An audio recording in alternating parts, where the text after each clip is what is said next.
MLA महराज Malik PSA case को लेकर जो है वो कल की तारीख में एक बार फिर से honourable high court Srinagar bench के अंदर जो है वो सुनवाई होने जा रही है। आप सबको क्या लगता है और क्या कल की तारीख में एमएलए महराज मलिक के हक में कोई फैसला आता है या फिर एक बार फिर से तारीख जो है वो मिलती है? आपको थोड़ा सा याद दिलाना चाहूँगा, जब पिछली तारीख हुई थी और उसके बाद ये बताया गया था कि जनाब 19 तारीख शायद आखिरी तारीख हो सकती है और एमएलए महराज मलिक के हक में कोई फैसला आ सकता है। अब कल का इंतज़ार रह रहा है कि जनाब जो खास करके ऑनरेबल जज मोहम्मद यूसुफ वानी जी हैं, उन्हीं के पास इस केस को एक बार फिर से सुना जा रहा है और honourable high court Srinagar bench के अंदर जो है इस केस की सुनवाई होने जा रही है। सब लोगों की उम्मीदें ये हैं कि कल की तारीख में कोई ना कोई फैसला आ सकता है, लेकिन आपको थोड़ा सा ये कहना चाहूँगा कि कल की तारीख में अगर इस केस को क्लोज़ किया जाता है, एमएलए महराज मलिक जेल से बाहर नहीं आ सकते हैं। यानी कि अगर इस केस को अगर क्लोज़ किया जा सकता है और उसके बाद 1 या 2 हफ्ते जो है ऑनरेबल जज लगाएंगे और उसके बाद अपना जजमेंट जो है वो सुनाएंगे कि क्या ये पीएसए गलत लगा है या फिर एमएलए महराज मलिक पे पैसा लगना भी चाहिए था या नहीं, वो तमाम चीज़ें अगर इस केस को क्लोज़ किया जाता है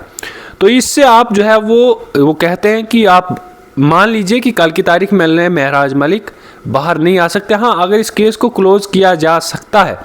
तो फिर कहीं ना कहीं आने वाले टाइम में कुछ राहत मिल सकती है। फ़िलहाल के तौर पर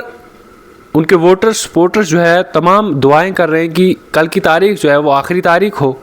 और इस केस को क्लोज़ किया जाए, क्योंकि लगातार तारीख पर तारीख चल रही है। बेशक ये ऑनरेबल हाई कोर्ट में चल रहा है केस अब जो है, क्योंकि टाइम तो वहाँ पर लगता है, लेकिन सपोर्टर्स का यूँ कहना है कि जनाब तारीख पर तारीख दी जा रही है। अभी तक एमएलए महराज मलिक के हक़ में कोई भी फैसला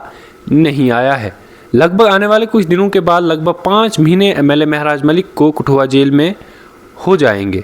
या फिर यूँ मान लीजिए कि 165 से 170 के दिन आसपास जो है एमएलए महराज मलिक को जेल में हो चुके हैं। एक बार जो है वो खास करके ट्रीटमेंट के लिए जो है उनको जीएमसी कठुआ जो है वो लाया गया था। उस टाइम उनके सपोर्टर्स ने एमएलए महराज मलिक को देखा था। उम्मीदें यह है कि जनाब रमज़ान भी शुरू हुआ है और काफ़ी ज़्यादा दुआएं लोग कर रहे हैं कि जनाब एमएलए महराज मलिक इन रमज़ानों में जो है, क्योंकि ये पाक महीना होता है, इसमें जो है वो रिहा होने भी चाहिए। लेकिन अब कल की तारीख आप देखना होगा कि क्या एमएलए महराज मलिक के हक़ में कोई फ़ैसला आता है या फिर इस तारीख को एक बार फिर से तारीख जो है वो दी जाती है। लेकिन ख़ास करके जो हम पिछली तारीख की बात करें तो उस टाइम जब लीगल टीम से भी हमारी बात हुई थी तो उनका ये साफ कहना था शायद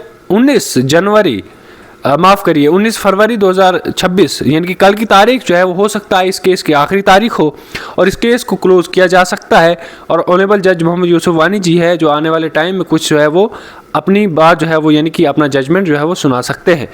अब इसमें एक और बात कहना चाहूँगा कि फ़िलहाल के तौर पर जो सरकारी वकील है वो अपनी बात रख रहे हैं। लीगल टीम एमएलए महराज मलिक ने उन्होंने अपनी बात को जो है वो बहुत पहले कंप्लीट किया है, लेकिन अब जो है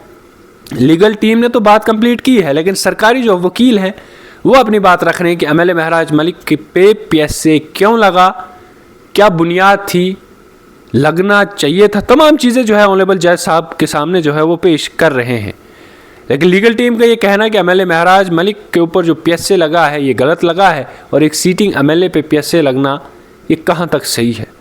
और उस टाइम से अभी तक इस कॉन्स्टिट्यूंसी की, डोडा ईस्ट कॉन्स्टिट्यूंसी की क्या कुछ कंडीशन है वो लोग यही जानते हैं और जो लोग फेस कर रहे हैं, काम लोगों के नहीं हो रहे हैं।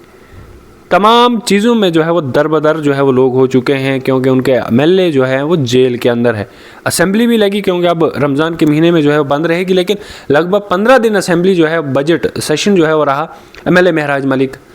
ज्वाइन नहीं कर पाए। एक ही कारण है कि एमएलए महराज मलिक को पब्लिक सेफ्टी एक्ट लगा है और कठुआ जेल के अंदर बंद है। अपनी राय कमेंट बॉक्स में ज़रूर रखें कि आप कितना इंतज़ार कर रहे हैं कल की तारीख का, और जो भी कुछ अपडेट कल की तारीख में निकल कर आएगा कोशिश करेंगे आप तक ज़रूर पहुंचाने की। लाजमी इस वीडियो को ज़रूर आप शेयर करें।